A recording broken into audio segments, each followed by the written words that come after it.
യുവതിയെ തുടർച്ചയായി ശല്യം ചെയ്തെന്ന പരാതിയിൽ സിപിഎം ബ്രാഞ്ച് സെക്രട്ടറിക്കെതിരെ പോലീസ് കേസെടുത്തു. പോത്തിൻകണ്ടം ബ്രാഞ്ച് സെക്രട്ടറി ബിജു ബാബുവിനെതിരെ വണ്ടൻമേട് പോലീസാണ് കേസെടുത്തത്. ഇയാളെ പാർട്ടിയിൽ നിന്നും പുറത്താക്കി. പ്രണയാഭ്യർത്ഥന നിഷേധിച്ചതോടെ പലതവണ വാഹനത്തിൽ പിന്തുടർന്ന് ശല്യം ചെയ്തെന്നും ലൈംഗിക ചുവയോടെ സംസാരിച്ചെന്നുമാണ് യുവതിയുടെ പരാതി. സിപിഎം പ്രാദേശിക നേതാവായ ബിജു വഴി നടക്കാൻ പോലും അനുവദിക്കുന്നില്ലെന്ന് ചൂണ്ടിക്കാട്ടിയാണ് യുവതി വണ്ടൻമേട് പോലീസിൽ പരാതി നൽകിയത്.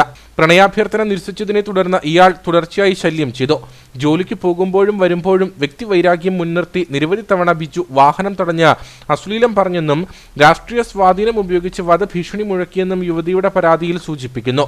സമൂഹ മാധ്യമങ്ങളിലെ വിവിധ അക്കൗണ്ടുകളിൽ നിന്ന് ബിജു യുവതിക്കും സഹപ്രവർത്തകർക്കും സന്ദേശമയച്ചെന്നും പരാതിയിലുണ്ട്. ഭീഷണി പതിവായതോടെ ഇടുക്കി ജില്ലാ പോലീസ് മേധാവിക്കും സൈബർ സെല്ലിനും വണ്ടൻമേട് പോലീസിലും യുവതി പരാതി നൽകുകയായിരുന്നു. വാഹനം തടഞ്ഞു നിർത്തി ഭീഷണിപ്പെടുത്തൽ, അശ്ലീലം പറയൽ തുടങ്ങിയ വിവിധ വകുപ്പുകൾ ചുമത്തിയാണ് കേസെടുത്തിരിക്കുന്നത്. പിന്നാലെ ബൈജുവിനെ പാർട്ടിയിൽ നിന്നും പുറത്താക്കിയതായി സിപിഎം നേതൃത്വം അറിയിച്ചു.